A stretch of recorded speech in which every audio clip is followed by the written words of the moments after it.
దేశంలో ప్రస్తుతం పార్లమెంటు ఎన్నికలు జరుగుతున్నాయి. మరికొన్ని రాష్ట్రాల్లో అయితే అసెంబ్లీ ఎన్నికలు కూడా జరుగుతున్నాయి.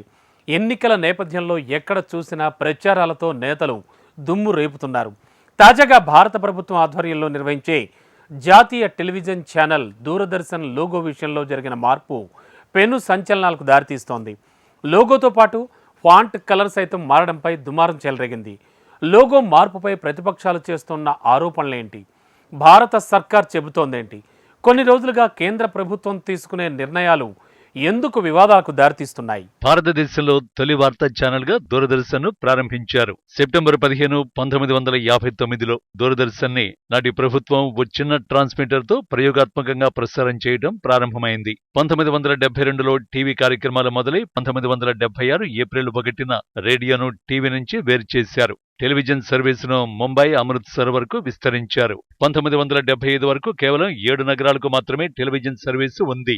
1982లో దేశీయ ప్రసారిగా ఉనికిలోకి తీసుకొచ్చారు. ఆ తర్వాత దూరదర్శన్ కి అనుబంధంగా అనేక ఛానళ్లను కేంద్ర ప్రభుత్వాలు తీసుకొచ్చాయి. దూరదర్శన్ ఛానల్ లోగోను మారుస్తున్నట్టు కేంద్రం ప్రకటించడంతో అది కాస్త వివాదానికి దారితీసింది. దూరదర్శన్ లోగోను మార్చుతున్నట్లు ఛానల్ ప్రకటించింది.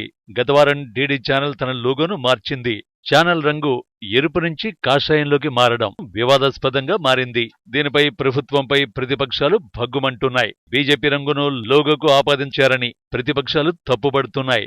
లోక్సభ ఎన్నికల వేళ టెలివిజన్ రంగంలో ఎంత చరిత్ర కలిగిన డీడీ న్యూస్ లోగో రంగు మార్పు ఇప్పుడు దేశవ్యాప్తంగా హాట్ టాపిక్ గా మారింది. లోగోతో పాటు న్యూస్ ఫాంట్ సైతం మారిపోయింది. అయితే లోగో అక్షరాలు కాషాయం రంగులోకి మారడం ఇప్పుడు చర్చనీయాంశంగా మారింది. కాంగ్రెస్ సహా దేశంలోని విపక్షాలన్నీ ఒంటికాలిపై లేచి కేంద్ర ప్రభుత్వాన్ని విమర్శిస్తున్నాయి. ఎన్నికల వేళ డీడీ లోగో రంగును కాషాయం చేయడం వెనుక బీజేపీ కుట్ర ఉందని పశ్చిమ బెంగాల్ ముఖ్యమంత్రి మమతా బెనర్జీ మండిపడ్డారు. లోగో రంగు మార్పుపై కాంగ్రెస్ సీనియర్ నేత మనీష్ తివారీ సైతం స్పందించారు. ప్రభుత్వ రంగ సంస్థల్ని చెరబట్టడంలో భాగంగానే దూరదర్శన్ లోగో రంగు కాషాయంగా మార్చారని బీజేపీపై మండిపడ్డారు. ప్రభుత్వ రంగ సంస్థలను కాషాయీకరణ చేస్తున్నారని ఆక్షేపించారు. తటస్థంగా పనిచేసే సంస్థగా పేరున్న దూరదర్శన్ విశ్వసనీయతను దెబ్బతీయొద్దని సూచించారు.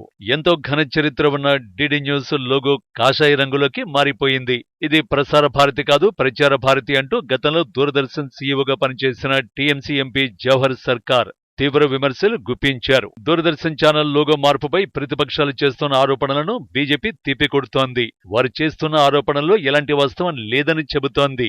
గత చరిత్ర చూస్తే ప్రతిపక్షాలు చేస్తున్న ఆరోపణల్లో వాస్తవం లేదనేది స్పష్టమవుతుంది. 1959లో ఛానల్ ని ప్రారంభించినప్పుడు కాషాయ రంగులనే లోగో ఉండేది. ఛానల్ ను స్థాపించిన సమయంలో దేశానికి ప్రధానిగా జవహర్లాల్ నెహ్రూ ఉన్నారు. ఆయన ప్రధానిగా ఉన్న సమయంలోనే లోగోకు కాషాయ రంగును ఎంపిక చేశారు. నెహ్రూ తర్వాత వచ్చిన చాలా మంది ప్రధానులు సైతం దూరదర్శన్ లోగో రంగును మార్చలేదు. కాషాయ రంగులోని లోగో ఇందిరాగాంధీ ప్రధానమంత్రిగా ఉన్న కాలం వరకు అలాగే కొనసాగింది. కాంగ్రెస్ పార్టీ ఆ తర్వాతి కాలంలో విపరీత పోకడలకు పోయింది. దాని పర్యవసానమే దూరదర్శన్ లోగో రంగులు మారుస్తూ వచ్చింది. 1980 తర్వాతే లోగోలో మార్పులు చేస్తూ వచ్చాయి. నీలం రంగు, ఎరుపు రంగు, మెరూన్ ఇలా ఎన్నో మార్పులు చేసుకుంటూ వచ్చారు. ఇలా ఎన్నోసార్లు లోగో రంగు మారినా ఏనాడు విపక్ష పార్టీలు వివాదం చేయలేదు. తాజాగా లోగో రంగును మార్చడంపై విపక్షాలు తప్పుపడుతున్నాయి. ఇందుకు కారణం కేంద్రంలో బీజేపీ పార్టీ అధికారంలో ఉండడమే. దూరదర్శన్ మొదట్లో ఉన్న రంగునే ప్రస్తుతం పునరుద్ధరించినా అది కాషాయం కావడమే ఇప్పుడు వివాదాలకు కారణమైంది. ఈ విషయాలన్నీ తెలిసినా విపక్షాలు రాద్ధాంతం చేస్తూనే ఉన్నాయి. మొదటి నుంచి హిందూ వ్యతిరేకగా ముద్రపడిన మమతా బెనర్జీ లోగో వ్యవహారంలో మొట్టమొదట స్పందించారు. కాషాయ రంగును ఛానల్ లోగోగా పెట్టి ప్రచారం చేసుకుంటోందని విమర్శలు గుప్పించారు. గతంలో ఛానల్ లోగో కాషాయ రంగులోనే ఉందనే విషయాన్ని మమతా బెనర్జీ ఎందుకు తెలుసుకోలేకపోయారు? తెలిసినా తెలియనట్లు వ్యవహరించి బీజేపీపై ఆరోపణలు చేస్తున్నారా అన్నదే ఇక్కడ ప్రధాన సందేహంగా మారింది. దీనితో పాటు కాంగ్రెస్ సైతం విమర్శలు చేయడం విడ్డూరంగా ఉందని బీజేపీ కౌంటర్ ఇస్తోంది. వారి హయాంలో ప్రారంభమైన సమయంలో లోగో ఏ రంగులో ఉందో తెలుసుకోవాలంటూ సెటైర్లు వేస్తోంది.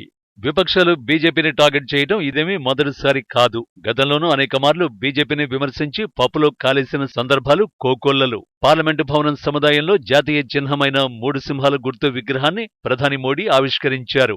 2022లో ఈ కార్యక్రమం జరగా అప్పట్లో ఇది వివాదంగా మారింది. అశోక స్తంభంలోని సింహాల రూపాలు, గుణగణాలను మార్చడానికి బీజేపీ ప్రయత్నిస్తోందని ఏఐసీసీ ప్రధాన కార్యదర్శి జైరాం రమేష్ ఆరోపించారు. నూతన పార్లమెంటు నిర్మాణాన్ని చూస్తే సత్యమేవ జయతే నుంచి సింహమేవ జైతేలా పరిస్థితులు మారినట్లు కనిపిస్తున్నాయని తృణమూల్ నేత మహువా మైత్రా వ్యంగ్యాస్త్రం సంధించారు. గాంధీ నుంచి గాడ్సే వరకు అంటూ ప్రముఖ న్యాయవాది ప్రశాంత్ భూషణ్ ఈ వ్యవహారంపై ట్వీట్ చేశారు. మూడు సింహాలపై విపక్షాలు చేసిన ఆరోపణలు బీజేపీ అదే స్థాయిలో తిప్పికొట్టింది. సారనాథ్ స్తూపం తరహాలోనే పార్లమెంటుపై జాతీయ చిహ్నం ఉందని తెలిపింది. ప్రతిపక్షాలు అనవసరపు రాద్ధాంతం చేస్తున్నాయని బీజేపీ నాయకులు ఆక్షేపించారు. వాస్తవానికి మూడు సింహాల గుర్తుకు ప్రాతిపదికగా తీసుకున్న సారనాథ్ స్తూపంలో సింహాల ముఖ కవళికలు ఆగ్రహంగానే ఉంటాయి. వాటిలో చిరునవ్వు అన్నది కనిపించదు. కానీ 60 ఏళ్ల కాంగ్రెస్ పాలనలో గర్జించిన సింహాల ముఖంలో చిరునవ్వు వచ్చి చేరింది. ఇది ఎందుకు మార్చాల్సి వచ్చిందో ఎవరికీ తెలియదు. చాలా వరకు ప్రభుత్వ లోగోల్లోనూ నవ్వుతూ ఉన్న సింహాలనే ముద్రిస్తూ వచ్చారు. మార్పును గమనించిన మోడీ సర్కార్ నూతన పార్లమెంటు దగ్గర ప్రతిష్ఠించిన విగ్రహానికి సారనాథ్ స్తూపంలో ఉన్న ముఖ కవళికలనే వచ్చేలా చేశారు. ఆ తర్వాత పార్లమెంటు ప్రారంభోత్సవం సందర్భంగా సెంగోలు రాజదండం విషయంలోనూ ప్రతిపక్షాలు గీపెట్టాయి. రాచరిక వ్యవస్థను పార్లమెంటులో చొప్పించే ప్రయత్నం మోడీ సర్కారు చేస్తోందని కాంగ్రెస్ సహా ప్రతిపక్షాలు విమర్శలు గుప్పించాయి. సెంగోల్ రాజదండం భారత సంస్కృతి అని తెలిసినా దాన్ని విమర్శించింది. అయితే ఇది మోడీ తీసుకొచ్చిన ఆచారం కాదని బీజేపీ చెబితే కానీ హస్తం పార్టీ నేతలకు అర్థం కాలేదు. భారతదేశానికి స్వాతంత్ర్యం వచ్చినప్పుడు అధికార మార్పిడి సెంగోల్ రాజదండం నుంచే జరిగింది. 1947 సంవత్సరంలో బ్రిటిష్ వారు మన దేశానికి స్వాతంత్ర్యం ఇచ్చేందుకు సిద్ధంగా ఉన్న సమయంలో అధికార మార్పిడికి చిహ్నంగా సెంగోల్ను వినియోగించారు. భారతదేశానికి జవహర్లాల్ నెహ్రూ మొదటి ప్రధానమంత్రి కావడానికి మార్గం సుగమమైంది.